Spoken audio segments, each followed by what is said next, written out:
Assalamualaikum warahmatullahi wabarakatuh. Perkenalkan, nama saya Ayu Rizka Sari dengan NPM 23031010101050. Jadi dengan adanya video ini untuk memenuhi tugas mata kuliah Hukum Lingkungan yang diberikan oleh Ibu Khadijah Rizky Lestari SHMH selaku dosen pengampu mata kuliah Hukum Lingkungan. Jadi pada video ini saya akan menjelaskan penjelasan filosofis serta isi pokok daripada Undang-Undang Nomor 32 Tahun 2009 tentang pengelolaan lingkungan hidup. Jadi Undang-Undang Nomor 32 Tahun 2009 tentang perlindungan dan pengelolaan lingkungan hidup merupakan peraturan yang mengatur tentang perlindungan dan pengelolaan lingkungan hidup di Indonesia. Undang-undang ini termasuk aspek yang luas, termasuk peraturan tentang pengelolaan sumber daya alam, pengendalian, pencemaran, konservasi alam, dan tanggung jawab hukum terkait kerusakan lingkungan. Salah satu poin penting dalam Undang-Undang Pengelolaan Lingkungan Hidup adalah peraturan mengenai kewajiban perusahaan atau individu untuk melakukan perlindungan dan pengelolaan lingkungan hidup, mencakup persyaratan bagi perusahaan untuk melakukan analisis sebelum memulai proyek, serta kewajiban memperoleh izin lingkungan sebelum memulai proyek. Selain itu, Undang-Undang Pengelolaan Lingkungan Hidup juga mengatur tentang upaya pencegahan dan penanggulangan pencemaran lingkungan, termasuk sumber pencemaran udara, air, tanah, dan penegakan hukum juga diatur dalam undang-undang, termasuk sanksi yang dikenakan kepada pelaku yang melanggar. Undang-Undang Pengelolaan Lingkungan Hidup tahun 2009 adalah Undang-Undang Republik Indonesia tentang perlindungan dan pengelolaan lingkungan hidup.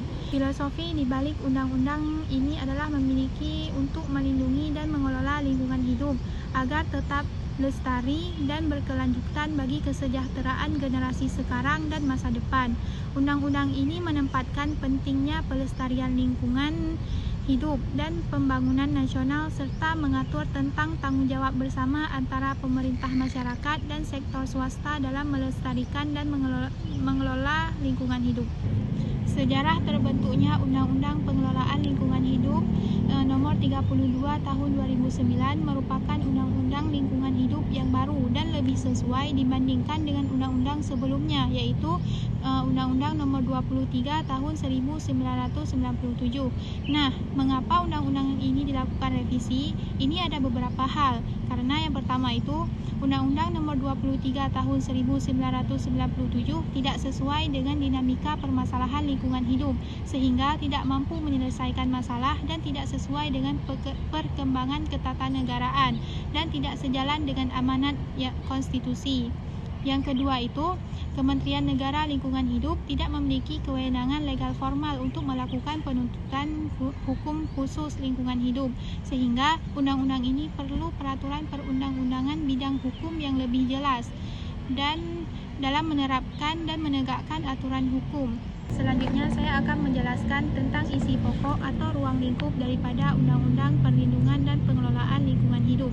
Isi pokok daripada undang-undang ini ada 6, namun pada video ini saya akan menjelaskan 3, yaitu tentang perencanaan, pemanfaatan, dan pengendalian. Yang pertama itu perencanaan. Dalam pasal 5 Undang-Undang Nomor 32 Tahun 2009 disebutkan, jika upaya perencanaan perlindungan dan pengelolaan lingkungan hidup dilakukan melalui 3 tahapan. Yang pertama, inventarisasi lingkungan hidup. Yang kedua, penetapan wilayah ekorigen. Yang ketiga, penyusunan RPPLH. Dalam pasal 6, inventarisasi lingkungan hidup dilakukan dalam 3 tingkat. Yang pertama, tingkat nasional, yang kedua, pulau atau kepulauan, dan yang ketiga, tingkat wilayah atau ekorigen. Inventarisasi dilakukan untuk memperoleh data dan informasi mengenai sumber daya alam yang meliputi potensi dan ketersediaan jenis yang dimanfaatkan, bentuk penguasaan, bentuk pengelolaan, dan bentuk kerusakan. Dalam pasal 7, penetapan wilayah ekorigen dengan mempertimbangkan berbagai aspek seperti karakteristik benteng alam, daerah aliran sungai, iklim flora dan fauna, sosial dan ekonomi, dan lain sebagainya. Pasal 9, penyusunan RPPLH atau Rencana Perlindungan dan Pengelolaan Lingkungan Hidup dilakukan dengan menyusun RPPLH pada tingkat nasional, provinsi, dan kabupaten, disesuaikan dengan inventarisasi lingkungan hidup. Yang kedua daripada isi Undang-Undang Pokok PLH yaitu pemanfaatan. Dalam pasal 12 Undang-Undang Nomor 32 Tahun 2009 disebutkan, jika pemanfaatan sumber daya dilakukan berdasarkan RPPLH yang dibuat sebelumnya. Namun, apabila belum terbentuk, maka pemanfaatannya harus mempertimbangkan 3 aspek. Yang pertama, keberlanjutan proses dan fungsi lingkungan hidup. Yang kedua, keberlanjutan produktivitas lingkungan hidup. Dan yang ketiga, keselamatan mutu hidup dan kesejahteraan masyarakat. Yang ketiga daripada isi pokok Undang-Undang PLH yaitu pengendalian.